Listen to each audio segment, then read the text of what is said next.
Assalamualaikum warahmatullahi wabarakatuh.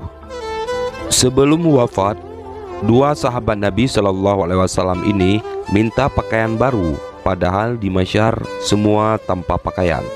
Mari kita simak video berikut. Dua sahabat Nabi Muhammad Shallallahu Alaihi Wasallam, yaitu Abu Sa'id Al-Khudri radhiyallahu anhu dan Mu'ad bin Jabal radhiyallahu anhu, menjelang wafatnya meminta diambilkan pakaian baru lalu dikenakan. Sementara itu Al-Quran dan hadis menyebutkan bahwa ketika manusia digiring ke padang mahsyar, semua telanjang dan dalam kondisi belum dikhitan.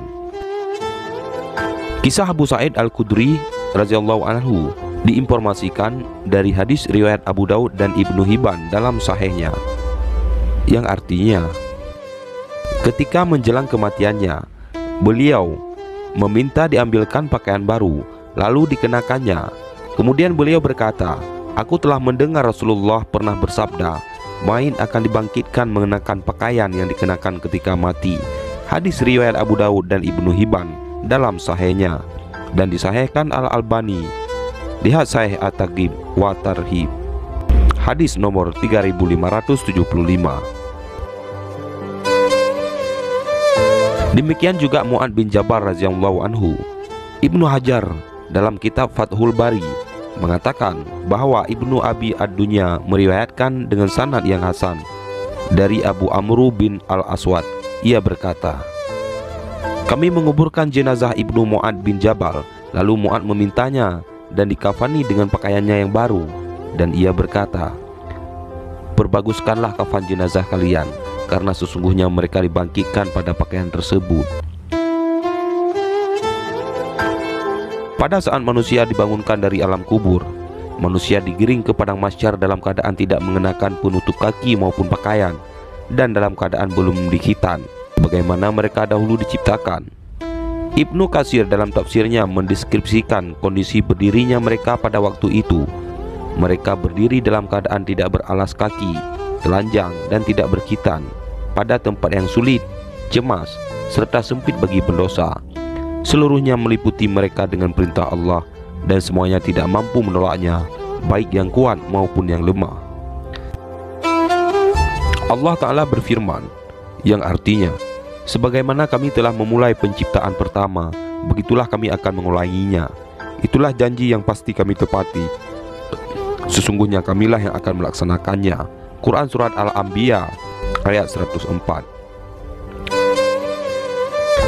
Rasulullah SAW bersabda, yang artinya, "Sungguh kalian akan dibangkitkan dalam keadaan tidak mengenakan sandal atau pelindung kaki, telanjang dan masih berkulub, dan belum dikhitan."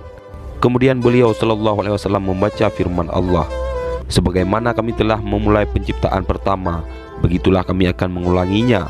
Itulah janji yang pasti kami tepati. Sesungguhnya kamilah yang akan melaksanakannya."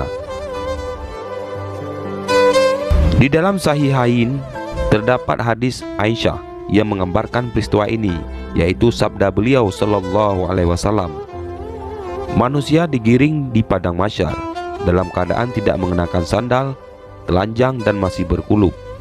Lalu Aisyah berkata, "Aku bertanya, laki-laki dan perempuan semuanya?"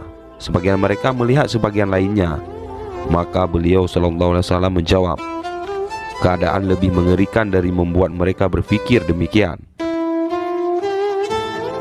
Demikianlah setiap orang sibuk dengan dirinya masing-masing, sebagaimana dijelaskan Allah dalam firman-Nya, "Dan apabila datang suara yang memekakkan, yaitu tiupan sangkakala yang kedua, pada hari ketika manusia lari dari saudaranya, dari ibu dan bapaknya, dari istri dan anak-anaknya, setiap orang dari mereka pada hari itu mempunyai urusan yang cukup menyibukkannya."